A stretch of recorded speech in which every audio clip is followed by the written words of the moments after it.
എല്ലാത്തിനും അതിൻ്റെതായ സമയമുണ്ട്. ആ സമയമാകുമ്പോൾ പടച്ചത് നമുക്ക് നടത്തിത്തരും. ഒരു നെയിം ബോർഡ് വെക്കാൻ പോകുന്നതിന്റെ മുന്നൊരുക്കമാണ് ഈ കാണുന്നത്. ഈ ബോർഡ് ചെയ്യിച്ചു കൊണ്ടുവന്നപ്പം നാളെ തന്നെ ഇത് സെറ്റ് ചെയ്യണമെന്നുള്ള ഉദ്ദേശമായിരുന്നു ഉണ്ടായിരുന്നത്. പക്ഷെ ഇത് നമുക്ക് സെറ്റാക്കാനുള്ള സമയം ഇതുവരെ ആയിട്ടില്ല. അങ്ങനെയുള്ള കാര്യങ്ങളാണ് ഓരോ ദിവസവും ഇപ്പൊ സംഭവിച്ചുകൊണ്ടിരിക്കുന്നത്. നിലവിൽ കേക്കിന്റെ ഒരു ബോർഡ് നമുക്കിവിടെ ഉണ്ടായിരുന്നു.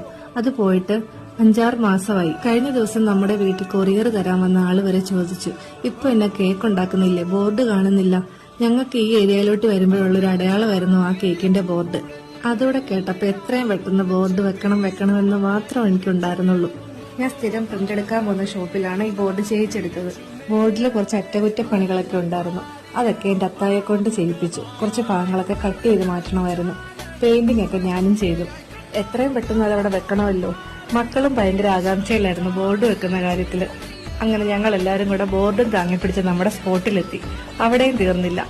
ബോർഡൊക്കെ വെക്കാനുള്ള സ്പോട്ടൊക്കെ കണ്ടുപിടിച്ച് ബോർഡ് വെച്ച് നോക്കിയപ്പോൾ ഹൈറ്റിന്റെ കുറച്ച് പ്രശ്നം വന്നു. വേറൊരു പീസ് വെച്ച് വെൽഡ് ചെയ്യണമെന്നുള്ള തീരുമാനമായി. എന്നേക്കാൾ സങ്കടം എന്റെ മക്കൾക്കായിരുന്നു ഈ ബോർഡ് വെക്കാത്തതില്.